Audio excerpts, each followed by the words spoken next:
Hello and welcome to On the Break. Today we're going to talk a bit of basketball here with Nico and Joel.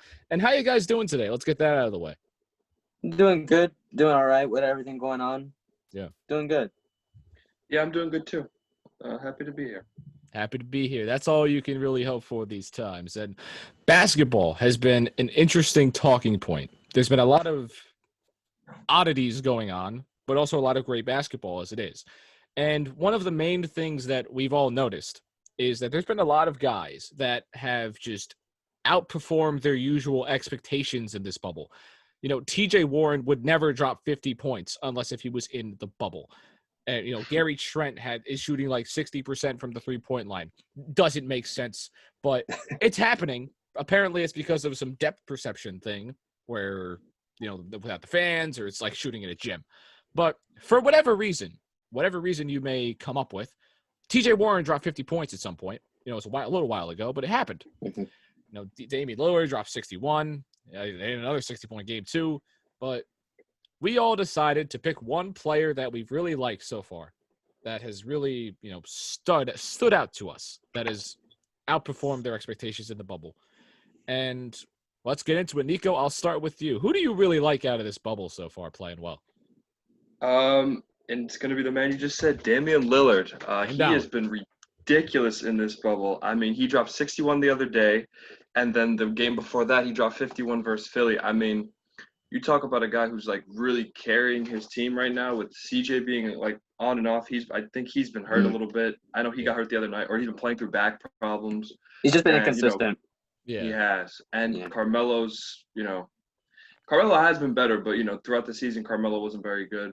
The But defense Damian isn't Lillard really there either for Carmelo. It is not. Mm-hmm. And Damian Lillard, though, he has been ridiculous. And he's trying to fight for an 8 seed spot, but besides that, he has just been scoring at a ridiculous pace. And I don't think there's much else to say about him. Yeah, he's really stepped up. I remember the funny thing was Skip Bayless was talking some smack about Damian Lillard, saying that he's not as good as everyone's hyped him up to be. And then he goes and scores 61 points against Dallas. I mean, he's a man on a mission. He's not going to stop. He has a lot of doubters. I mean, we had the Clippers were taunting him that one time a few games ago. Then he said, "Put some respect on my name." Yeah, he was just said like I believe it was like yesterday against Mavericks. He was saying like he didn't come to Florida. He didn't come to the bubble to waste his time. He's gonna. He packed for the whole 3 months. He said he packed for the whole 3 months. He said, I'm not coming here to waste my time. 3 months. Why would you waste your time? The only team that has wasted their time is the Wizards. They absolutely wasted time. But we'll get into that later. I mean, there's a lot to get into that. I mean, my guy, we mentioned Damian Lillard. There's not much to say about him. He is elite. He's a top 5 point guard, in my opinion. That's hard to say no to. I agree. And he's been going off. He just dropped 61 points. What can you say? Look at the stat sheet. But my guy, a similar thing where there's not as much to talk about, but got to mention it. Luka Doncic has been one of the best players in this entire bubble. He is up for the most improved award, and he won Rookie of the Year last year. It's like what Giannis did. I mean, he had a ridiculous. Pascal Siakam was also in this conversation too, after having an insane season, and then having an even more insane season right after that. But the game that Luka Doncic had, obviously he lost to Portland last night, but still put in 26 points, 10 assists, and 8 rebounds. He's had the most 30-point triple-doubles in the last 2 seasons by far. Nobody's close to him with 30-point triple-doubles. Even if you think triple-doubles are an irrelevant stat, I think 30-point triple-doubles are worth mentioning. I mean, he has been the entire offense for this team, and his defense might not be there yet, but it's getting better every year. Coach Rick Carlisle has said a lot about his defensive improvement. But the game, I think obviously you have the Sacramento game. He had 34 points, 12 assists, and 20 rebounds. Yeah, Luka Doncic had 20 rebounds. Come on. The point guard had 20 rebounds. You say he's not athletic, but he's getting boards. Somehow, some way, he's getting it. But the game, one of the best performances I've seen by a player in a single game against the Milwaukee Bucks, against his main competition for next face of the NBA, which is another thing I want to talk about. At some point in the future, you'll see that one coming. But he, against Giannis and the Bucks, had 36 points, 14 rebounds, and 19 assists. Can you process what Luka Doncic out of his did? mind? He's playing out of his mind right now. He is probably he's in my opinion. I mean, you will say Giannis, but he's the best young player in the NBA. I agree. Is one of the most skilled players in the NBA. He's Luka Doncic. And you're going to see a lot of exciting basketball from this 21-year-old who's doing all this.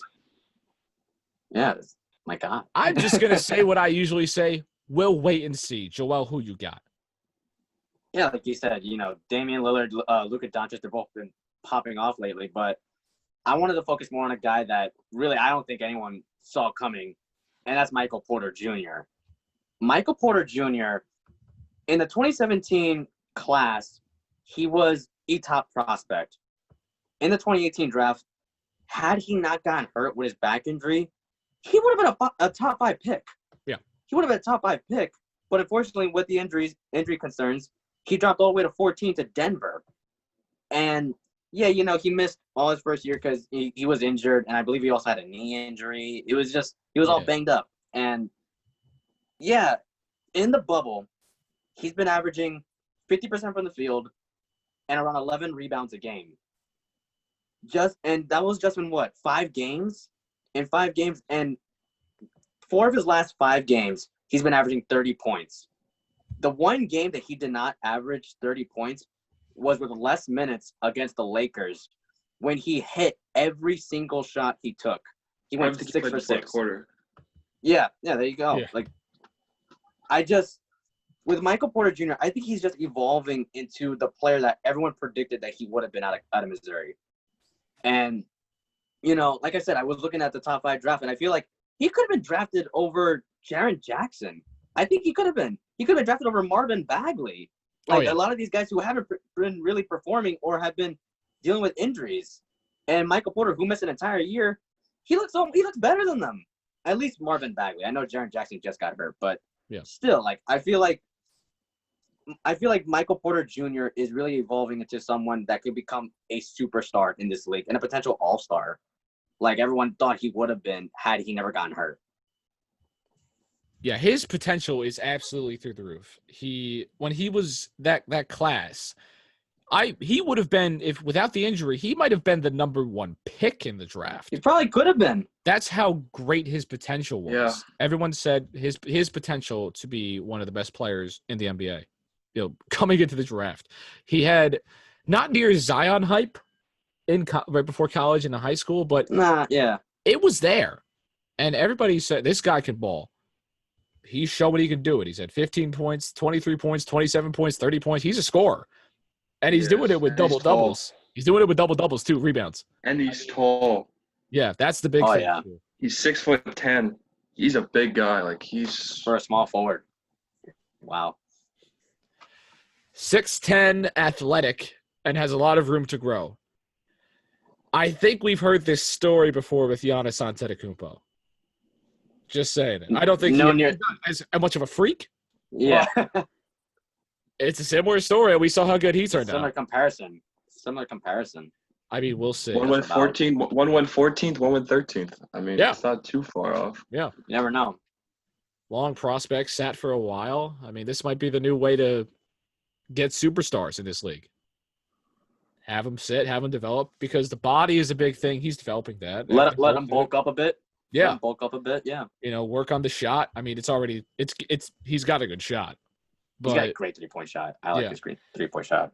But I mean, just let him spend. He's been basically in a cryo freezer thing. One of those, whatever you're talking about there. It's just sitting there developing, and now he's finally coming out, and he's shown that at least in this bubble, that he can be one of the best players. But anything else you want to mention about some of these guys? I mean, we've talked about Devin. We mentioned Devin Booker a little bit. He performed really well. TJ Warren had his 50 points. TJ Warren, Devin Booker.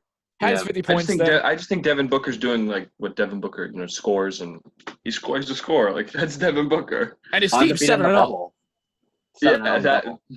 His team's and now they have a chance to make the playoffs. And they have a real chance to make the playoffs. And that is our next topic. So great transitions, guys. We're going to talk about this 8-9 seed in the West thing. The way it's going to work, it's weird, in my opinion.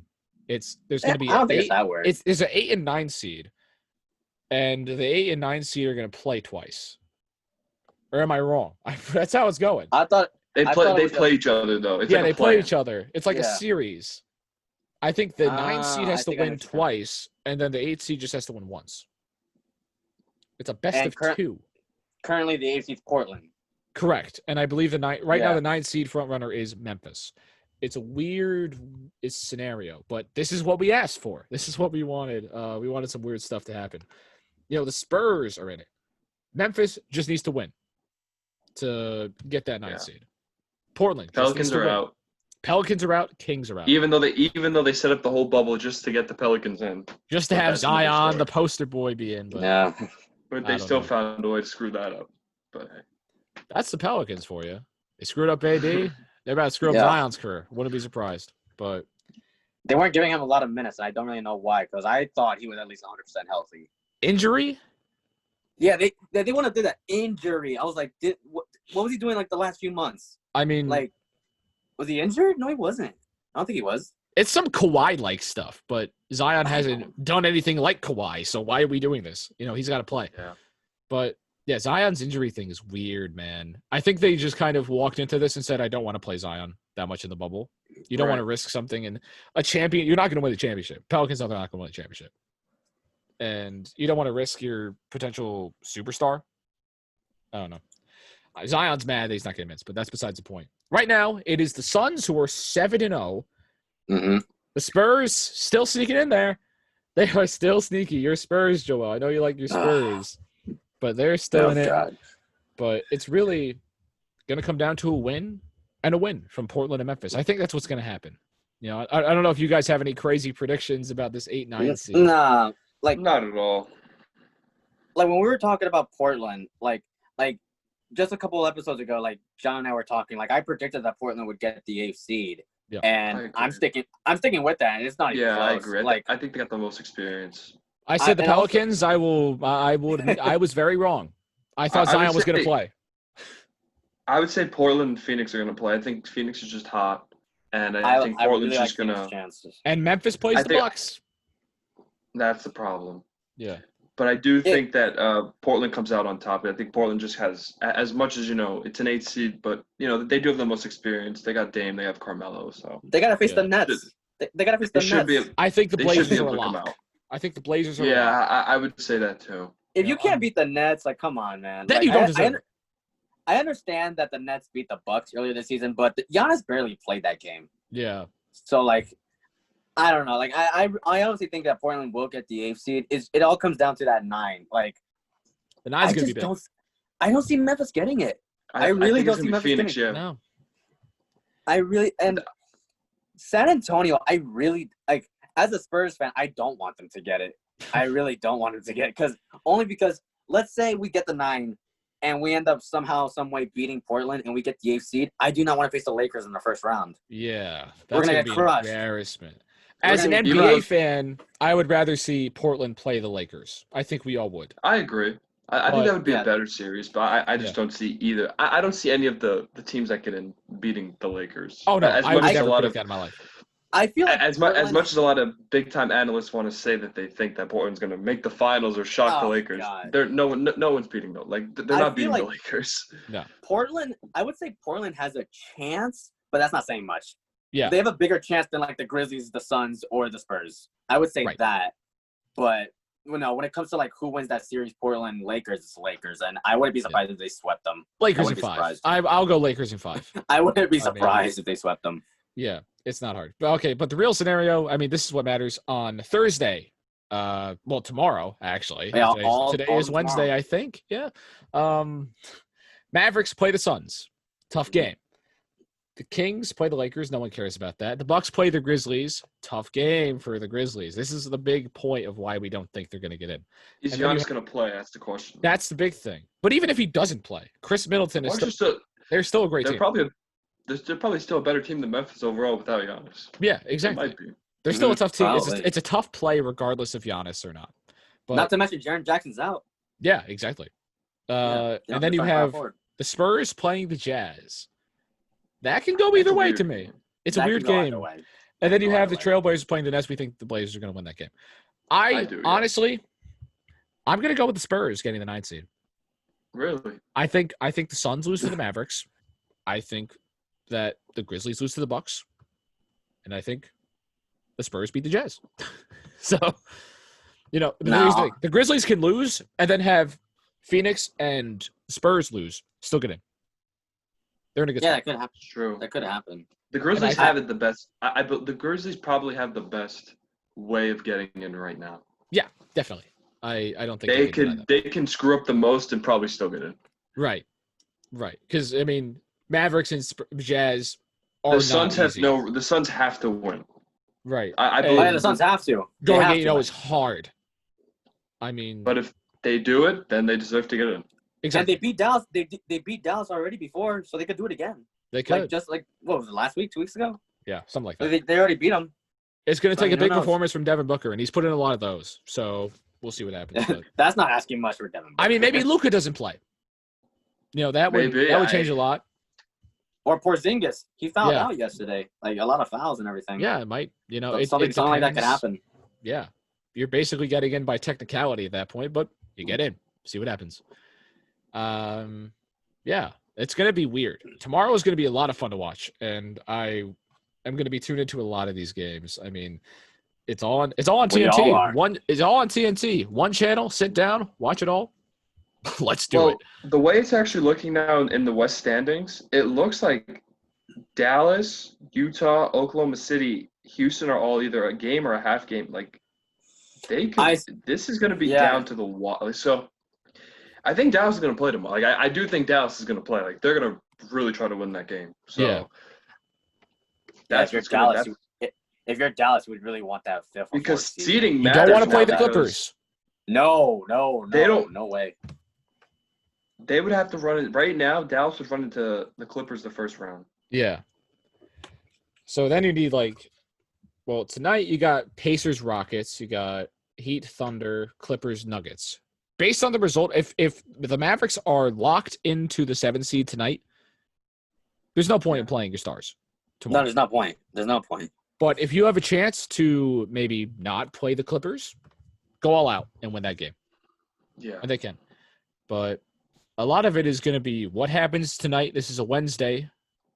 Should be the same day, but we'll see what happens. And it's a lot of wait and see. That's life. That's sports. That's going to be a lot of this, yeah. Yeah, that's this bubble. It's going to be a lot of fun to watch. So as an NBA fan, we're good.